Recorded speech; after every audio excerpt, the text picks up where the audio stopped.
Austin, I installed new air conditioning, and I'm very Yep, comfortable.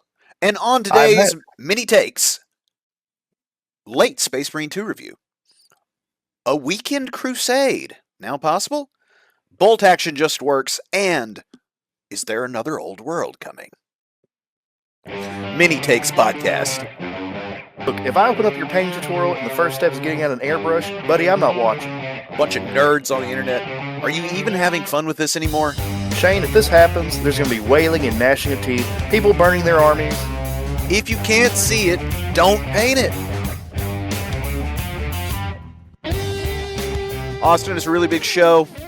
For our listening audience, I thought that I would say today's quote is, "The rundown is getting too long."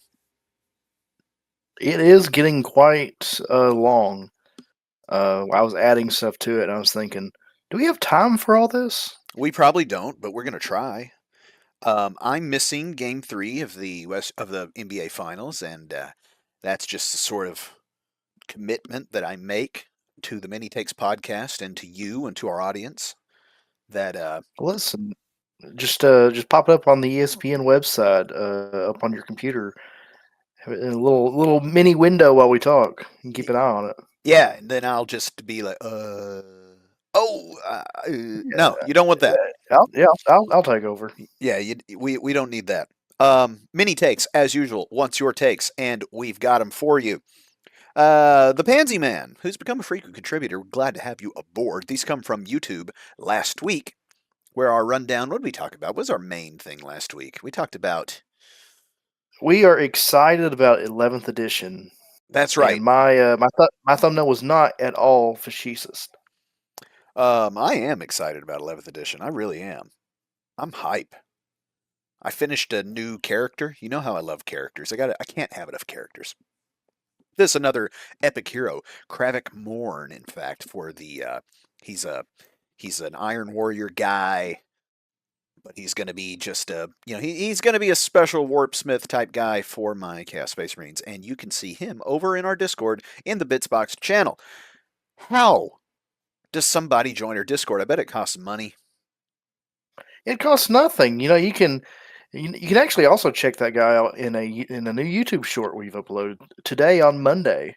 But if you were to check out that short or any video of ours, you can look in the description and you can follow that link to our Discord. Join for free, and you can hang out with us. You can hang out with others. You can post minis. You can talk about whatever frivolous stuff you want to talk about. It's all there.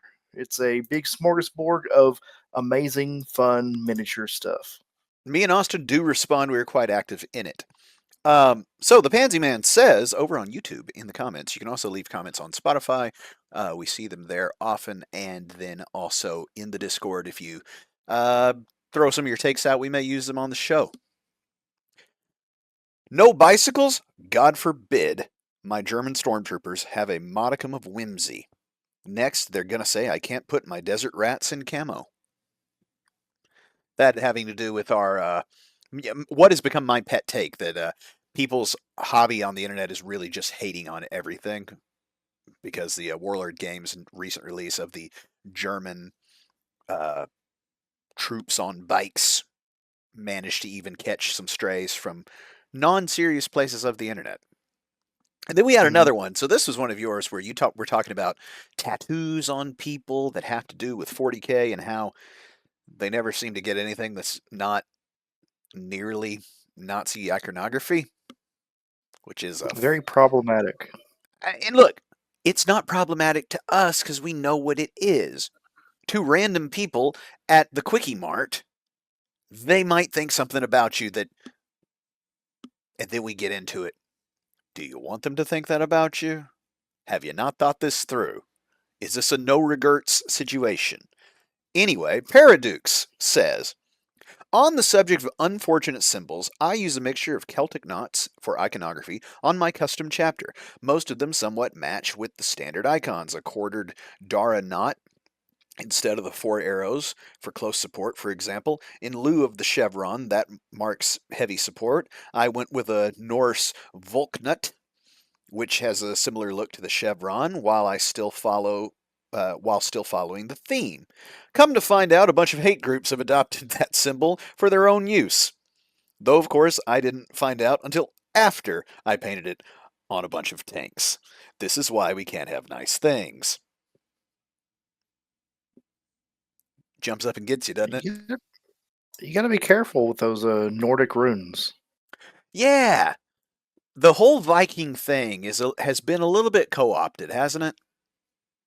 Yeah, you're either a what was it, the Vikings were pretty popular in like the 2010s. You're either a History Channel Viking fan or you're one of the others. Yeah. We'll put it that way. We've got a new commenter here. Epic Doom 80 says, Very epic. Rules Slop Detachment Bloat Edition is, I suppose, So what true. So what true. well, okay. One, Epic Doom 80, we're happy to have you. We hope that you give mini takes here on Mini Takes. He doesn't seem they don't seem terribly excited about 11th edition like we were. I don't think so. Having read through the entire 11th edition rulebook, minus all the stuff that they left out, which we don't have yet, which is crazy, I don't think there's a ton of rules bloat. I don't think anybody's going to be bewildered by having two detachments with one being a little mini detachment, okay? Today, as of recording, by the way, we got some detachment points for Space Marines and some of their successor chapters, or what was it? Chapter non-compliant. Your Dark Angels, your Blood Angels, your other angels, your etc. Is that what Right? they're called? Chapter non-compliant? I don't know what you call them. They're not, I just assume. I just call them the chapters that actually have additional model support. and their own book, crucially. Yeah. So they gave us a bunch of what the detachment points cost is going to be, and shocker, all the little mini ones that they revealed are one detachment point, so you can splash them in with your less good pre-existing detachments. Those are two. Hey, the ones that are really, really good, you know how much they cost? Can you guess, Austin? 3. They cost 3 still because they're win now buttons. Okay. Um, Yeah. So what you're going to have is the ability to have some of those detachments that were less good get possibly brought up to playable by the addition of some single detachment point stuff. And I'm sure they'll adjust that, and some will remain 2. Shoot, I could see some being 1. Like your big detachments being 1 if they're proper crap.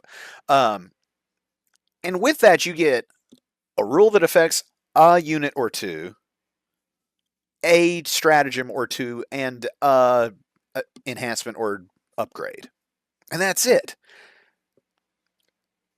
As I've read it so far, some stuff is just gonna run a lot smoother than it did in 10th. Now, all that said, Epic Doom 80. I ask you, sir or ma'am, or other, if you wish, if you insist. I ask you, are we tired yet of calling everything slop? Just No. referencing slop as a term, the internet patois that it is. I'm a little tired of everything being slop. Am I just an old guy at this point? I think slop is the boiled down essence of what all this nonsense is nowadays. It's all just but pre-portioned slop for the hog masses to consume. But it isn't. It started off as AI slop, and it was like AI art and AI written articles. Well, And there's other slops. There's all kinds of variety of slops. well, now there is, and it's in vogue, is what I'm saying. And I'm just tired of hearing it. Like everything can't be slop, because that's the other thing. Stuff that isn't slop is being called slop. It can't all be slop. Okay, Well, maybe because some slop is good. here's my thing. Okay, we start to get to a point where, well, if everything's slop, then you run that kind of idea to its basically, it's the old "it's just a game, it doesn't matter" argument, right? If everything's slop, then everything's crap. Okay, then why do anything? Why do we do anything? Maybe we should just all die.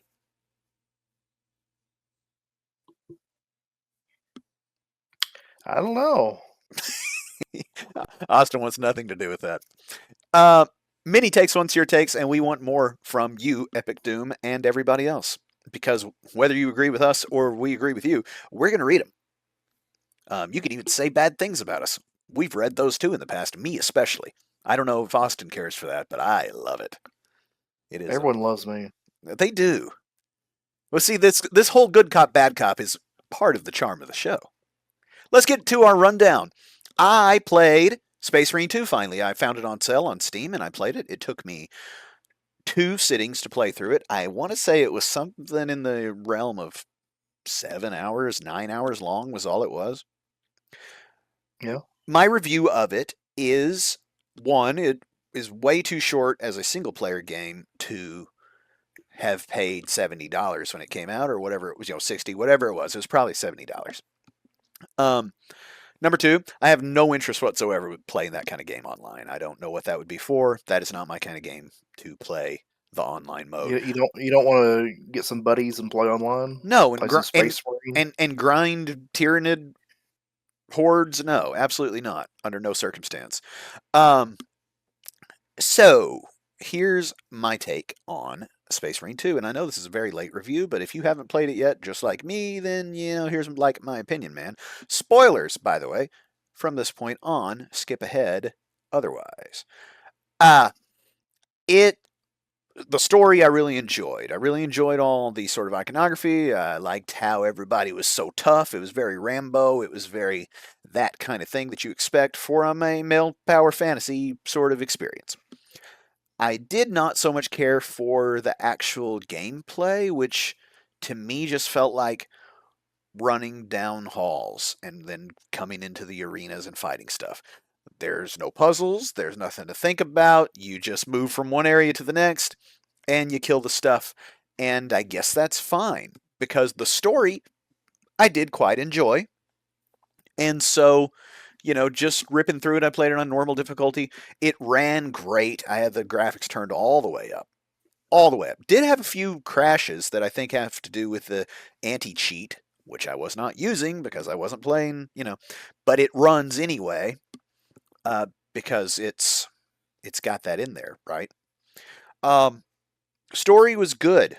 Story was it was chaos all along type stuff, The Tyranids are here, but also Not always. and there's a plot. And the other thing about the plot is that, and I don't mean the plot of the game, I mean the plot that is, the subterfuge, the whodunit nature of the thing, is the Imperium seems complicit or even having an active hand in the pursuit of these chaos relics and technologies that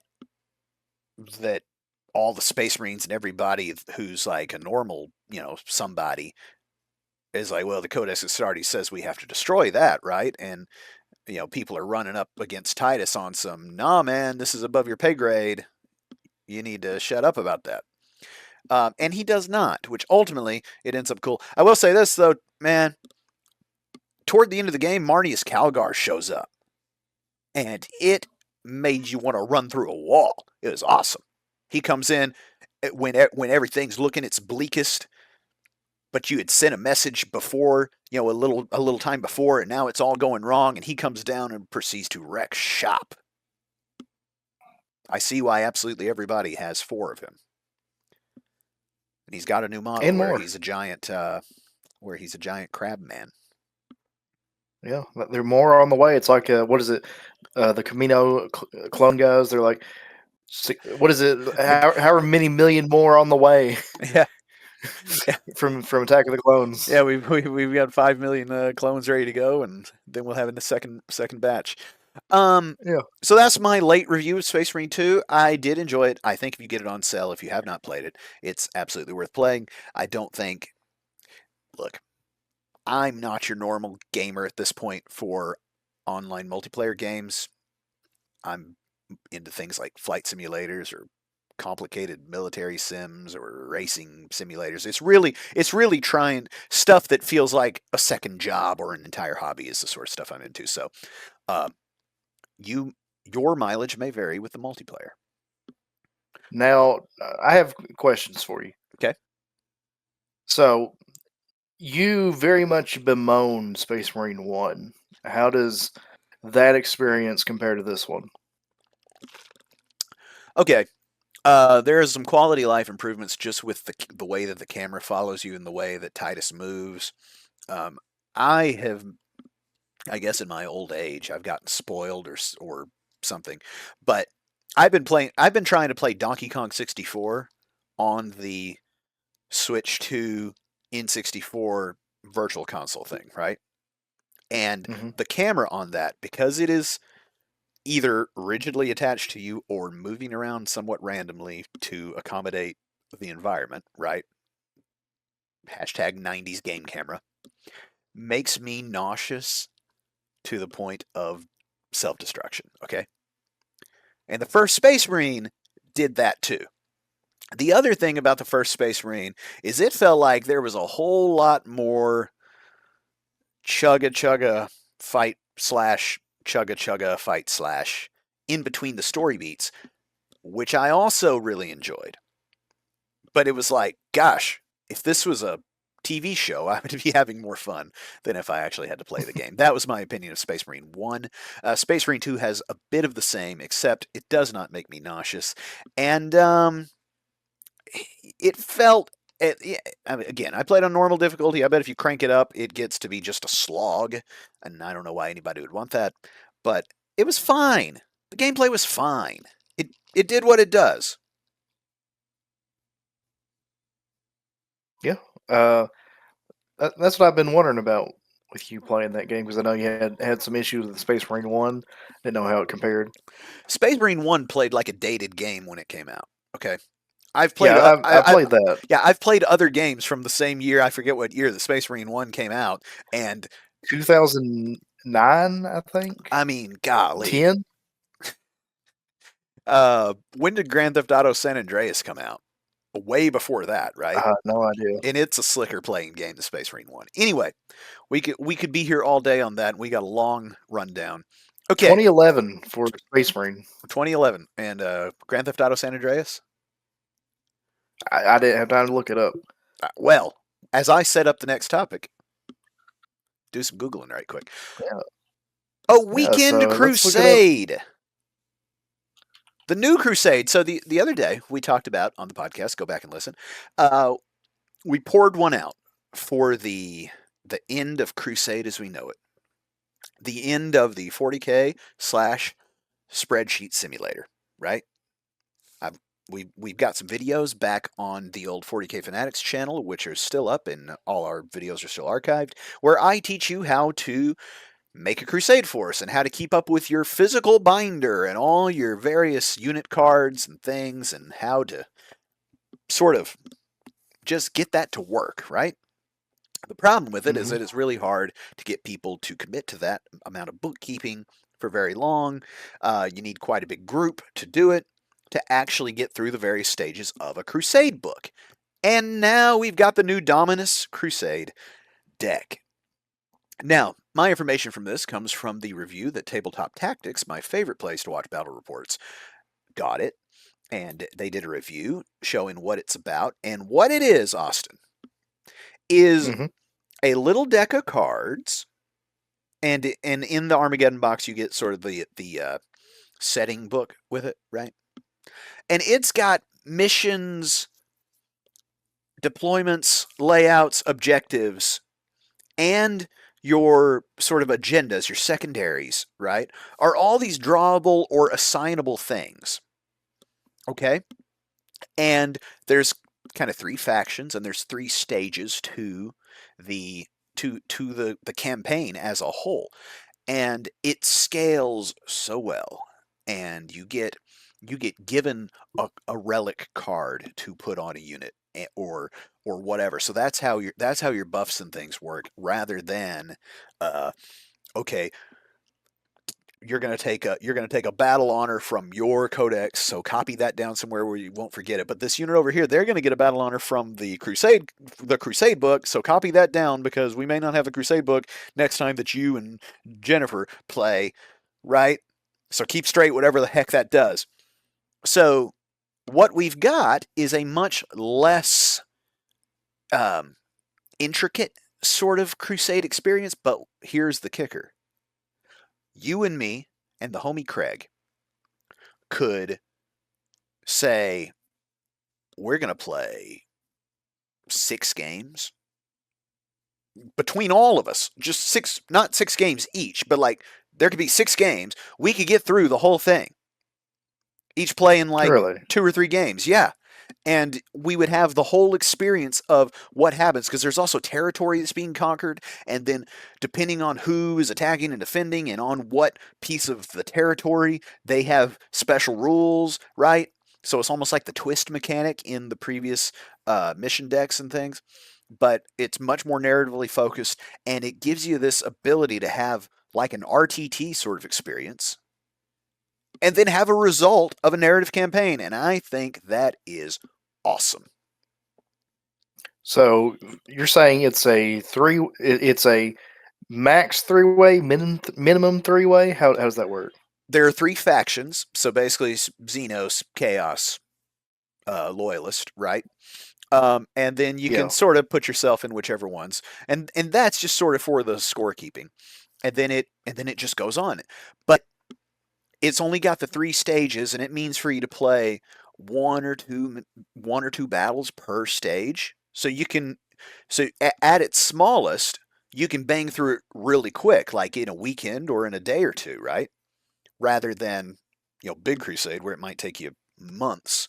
Uh, and then the number of people that are in it can be as little as 3, 6. Looks like it'd be a really a good number. Or you could have, So you can't do 2. I don't know if you can do 2. You might could do 2 because what, good guys, bad guys. That would probably work. Yeah. Um, but I think there you could really have like an RTT situation where it's, hey everybody, we're gonna play a Dominus campaign. We got at the friendly little game store we got 12 slots, and then you work out how many battles that's going to be. It probably wouldn't be any more than 3 apiece or something like that, and then you'd get an answer, and everybody would have stories to tell about what their guys did. And you Now this is really go ahead. and you wouldn't have to be stopping at the end of every single thing to roll to see who survives and who takes this battle scar and who gets a battle honor and look them up and copy them down and track experience points. You don't have to do any of that kind of stuff. It all works Yeah, more this on like is a pick a card out of the stack and yeah, oh, I got a whatever. that's great. It's great, This isn't is it? really it's piquing my interest so much because this is scratching an itch that I've been having with 40K for a long time. Is having this almost RTS experience with the map, the territory, gaining boons and bonuses based on that. Because years ago we had done a campaign at the local game store back in 2019 during 8th edition, and that was a blast. But the map that we used didn't matter to the gameplay. It was mainly just the hexes are games won was what it was. So there's no meaning behind any of this. The fact that there is meaning behind it is very interesting to me. Uh, I I would almost say I am excited to try Crusade because this sounds so much better than the other one. The bookkeeping is less egregious. It is. It just sounds like such a pleasant experience that I might need to play it now. Yeah, I'm excited. I intend to find somebody to play this as soon as they get their Armageddon box because it comes in the Armageddon box, and I'm like, Oh crap! yeah. Whenever anybody decide, listen. If we have anybody that listens to us that is in our local group, as soon as you want to play Dominus, sign me up. I'm coming. Yeah, me Next, too. next on the list, This is one of yours. I put it down as bolt action just works. We It played just plays. we played a game of bolt action the other day, and we got most of the rules right for our first time of playing the first game ever for us of bolt action third edition. It was our second game of bolt action ever. We did a sort of trial game of bolt action second edition, and then that pretty well had us hooked. And third edition seems to be better in every way. It It's a blast. just I love it. it so go ahead. Let me have your takes. So what I enjoy about bolt action from what I played, only of third edition really, is that it scratches the same itch that I have uh, of wanting to play Imperial Guard and Imperial Guard adjacent things in Warhammer, like GCR Cults or maybe a little bit of Eldar and Tau, in that it feels like you're actually having firefights between guys that are on par with each other. Uh, you're not running into a Space Marine situation of little guys trying to attack Space Marines. You're kind of on par firefights. And what's amazing is all the little bits and pieces, the mortar teams, which we haven't used yet, but the artillery, the tanks, the machine guns, everything works how you imagine it would work on a battlefield. Oh, I need to take those guys that are behind a building, they're inside a building, hunkered up, I can't get to them.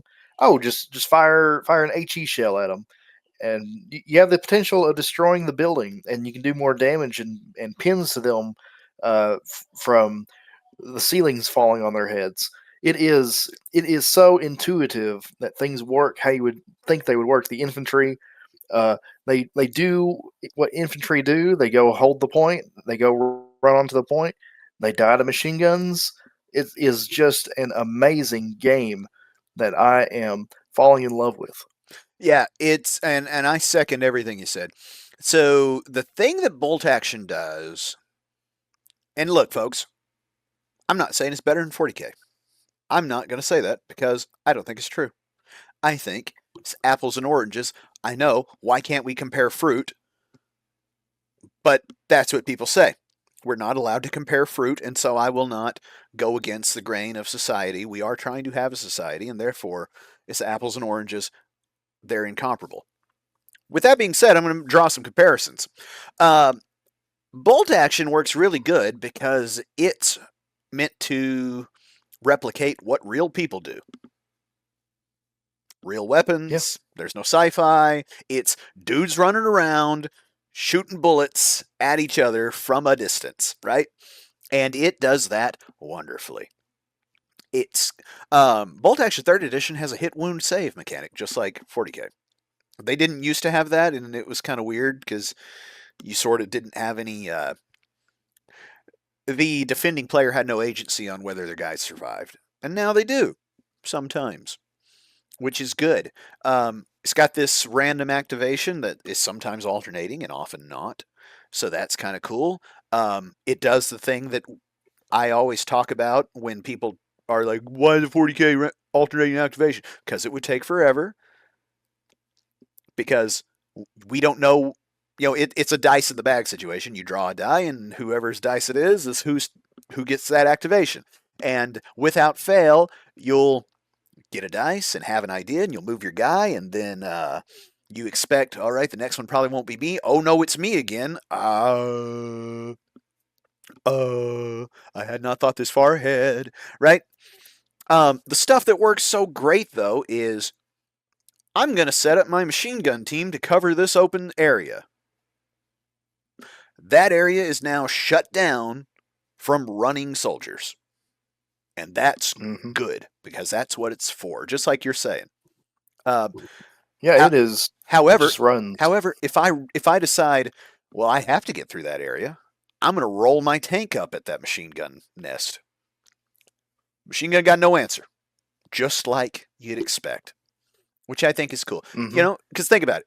It doesn't work that way in 40k because, well, there may be a Space Marine in this squad that, okay, yeah, your tank is covering that opening, except Go Gadget rocket launcher. You know? No, it's more like Go Go Gadget 10 bolt rifles with AP -1. Yeah, yeah, yeah. I mean, that's the other thing. You can have you can have a dozen guys in bolt action and throw 11 dice. That's all you get. Um, but it's great. We really like it. Austin's playing the Italians. Their their army rule is totally cracked, where he always gets to defend, and that makes me attack as the Americans. And I have found that, like in real life, it's much easier to sit there and wait on them to come get you, isn't it? Yeah. Yeah. I got something for you next time, though, next time we play. But if you guys are on the fence about playing bolt action, um, it's pretty cheap. The models are really good. The vehicles are awesome. It's like model kits that you get from Hobby Lobby, is what it feels like as the building and painting and hobbying experience. Um, the game plays fun. It plays quick. It plays on any old terrain you can throw together. Very good at that. And finally, it's cheap. A whole starter army with enough points to go to bat is like what, 180 bucks. Yeah, some are even cheaper than that. I know there's a lot of the airborne and commando elements. You can get like think 1,000 or 500 points for like $100. I mean, the other thing too is very quickly, especially if you're used to 40K prices, you're going to buy a whole pile of crap. You're going to Yeah, want a whole squad of armor, and you're going to want a bunch of artillery just in case you decide you want to take it. So don't hesitate to go crazy. Warlord gives you a break when you buy a bunch, it seems like, anyway. Again, if you're on the fence about bolt action, I cannot recommend it highly enough. Besides, it was just D-Day a couple days ago. They've got a sale yeah, they going have the on as we D-Day record sale. this. Uh, get your N- patriotism on, or not, because you can play some of those other countries. How Yeah, about it? yeah. I actually saw some Italian stuff in the D-Day selection. There you go. Um, So that snuck in there. do you have more bolt action takes, sir? I would say if 40K is the number one miniature game in the world, and you exclude all other Warhammer products after 40K, I believe Bolt Action might be number two. I cannot describe to the listeners how good it is.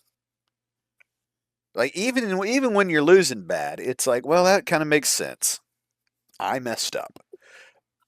All right. Yeah, uh, No, go ahead. even when you're on the back foot, it feels like if you just pull these guys back a little bit and get yourself a better position, you can probably still hold out. Yeah, it's man. We're just repeating ourselves. It's excellent. You should play it. Go play Bolt Action. Play Bolt Action for the next week or two, and then 11th edition will be here, and then clear the deck. However, you and I are planning on getting an old world game in soon, and we move to the last thing on our rundown for the last 10-15 minutes of the show. GW's gone a bit dark. Well, with everything, if we're being honest, besides 11th edition 40K, and who can blame them? They're about to print a pile of money. Okay? Yeah. Just stick that in your pocket. You know what? At risk of beginning a rant, I still see some accounts on X who are still going on about female custodies. In the same way that everything is slop all of a sudden, I have got to beseech you bleep holes on the internet. You fake people who don't actually interact with this thing. Maybe you're bots. I don't know.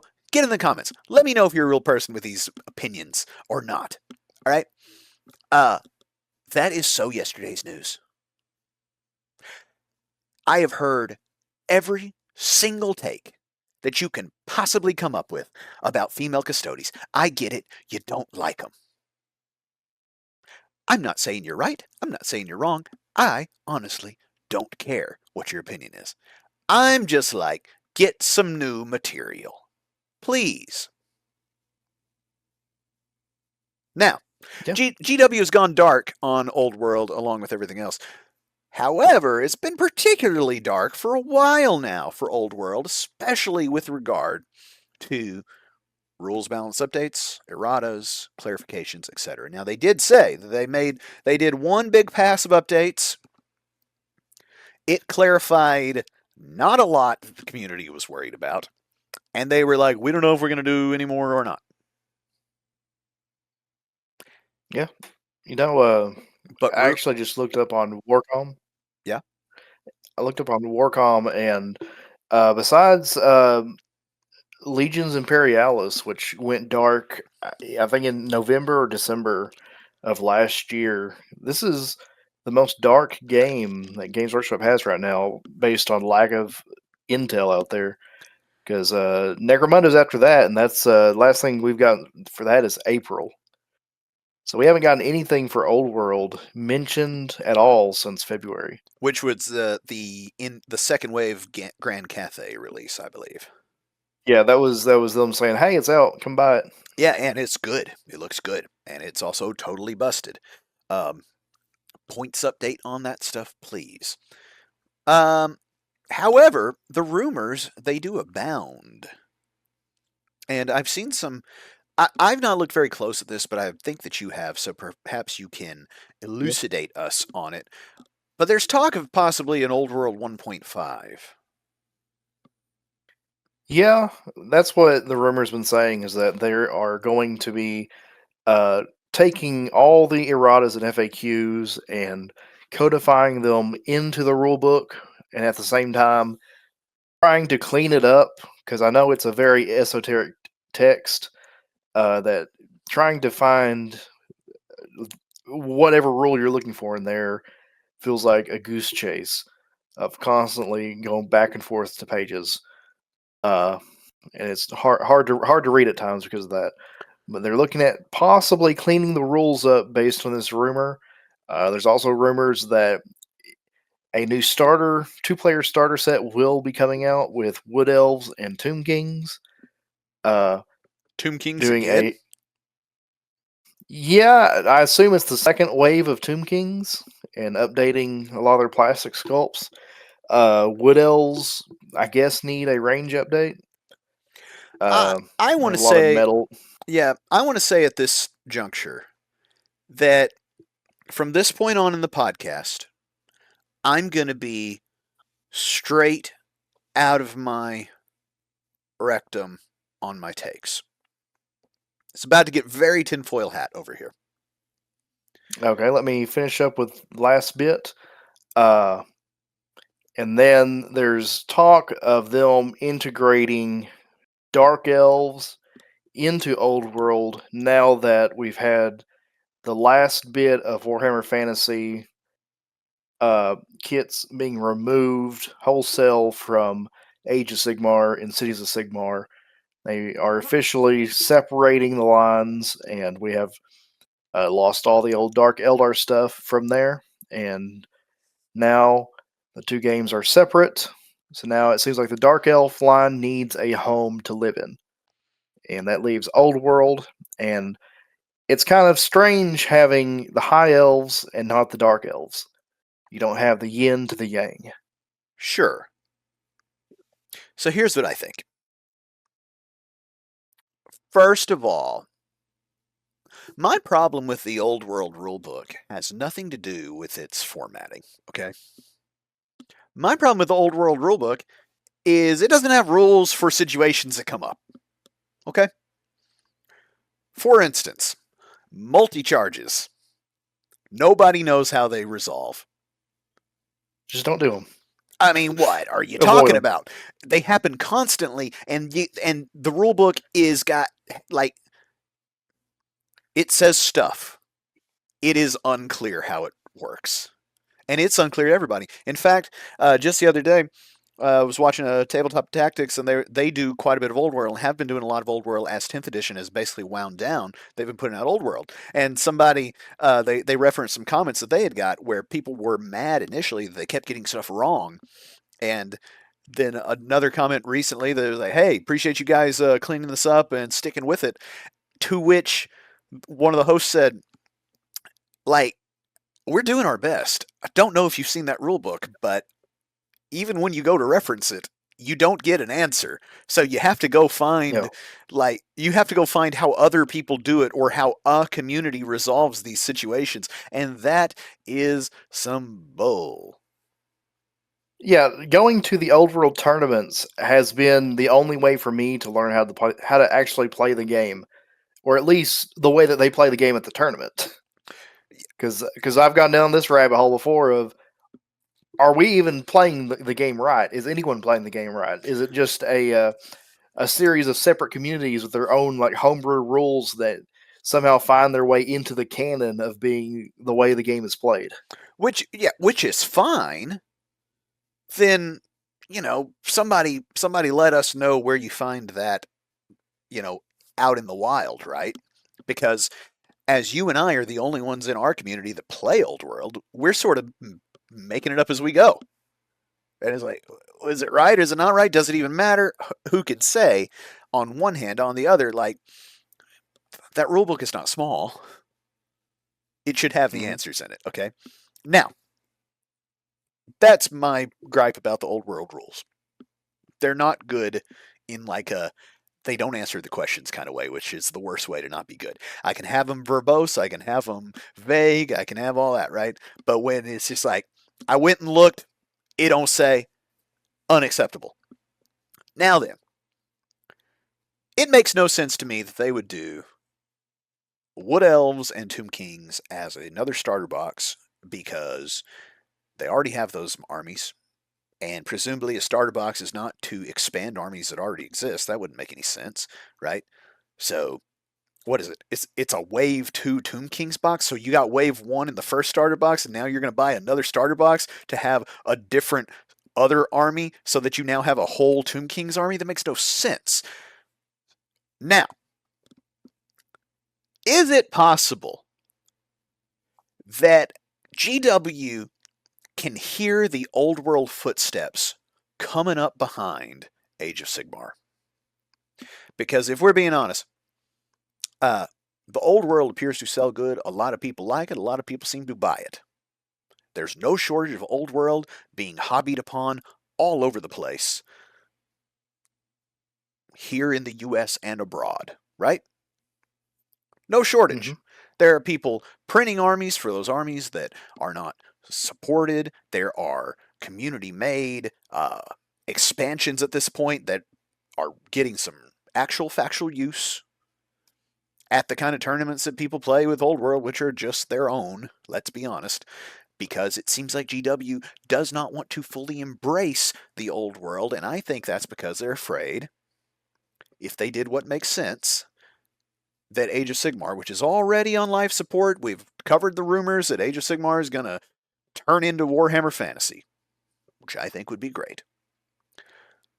But if they did the vampires for Old World in a starter box, I don't know if anybody would remember what Age of Sigmar was about.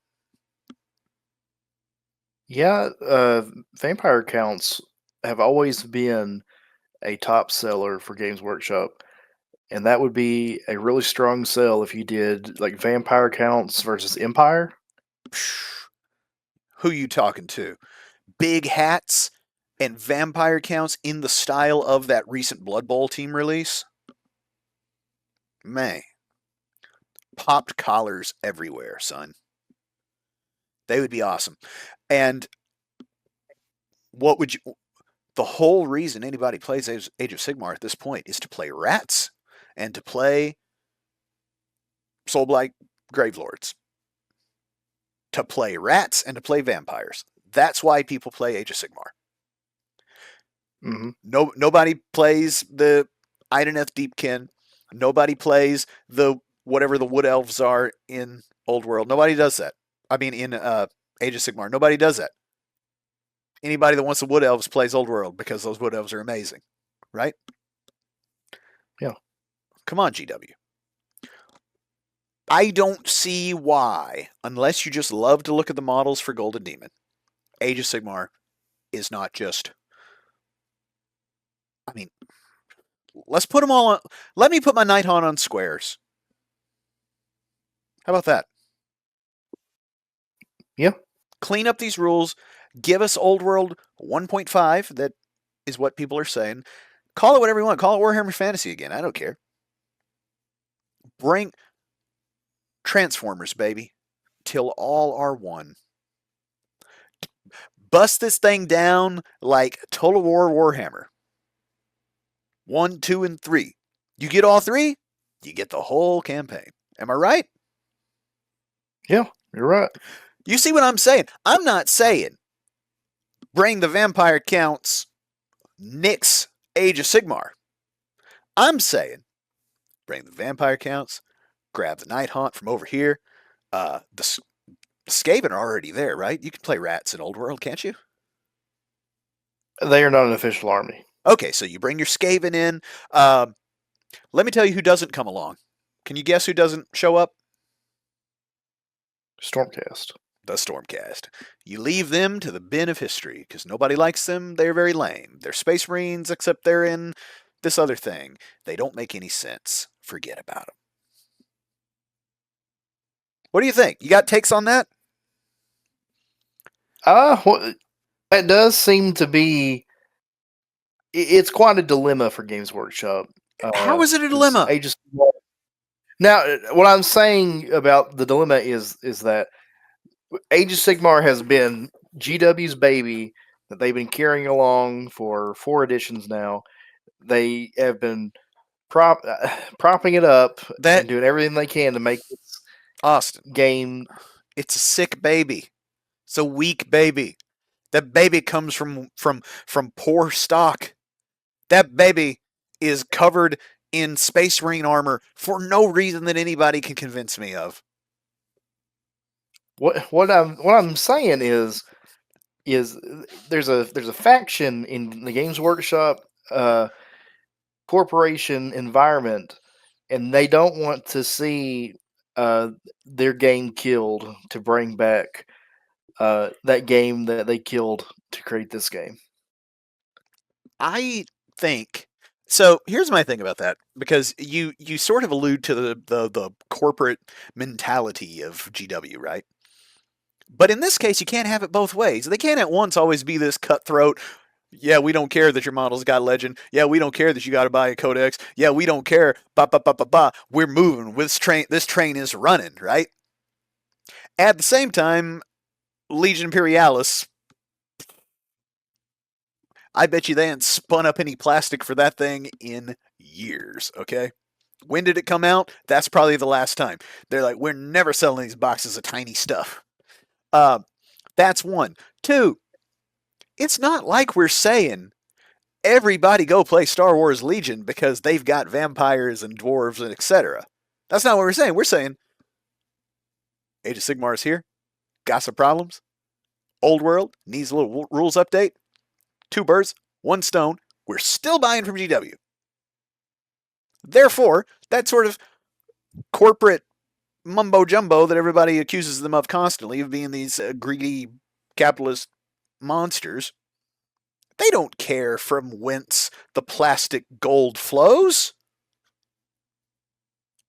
What I'm saying is there's different people involved in this. There are those that you just talked about, the gold spinners, and then you also have the creative heads who are designing this stuff, and they're like they've been working on trying to cultivate this Age of Sigmar world for the past decade, and it's just now getting to the point where it's becoming its own thing and becoming divorced from the poison well of the end times, and they're getting it to a point where it is its own IP, and then it's just gonna die. Right, for it to have its own end time, and then we're going to be right back where I'm Yeah. talking about.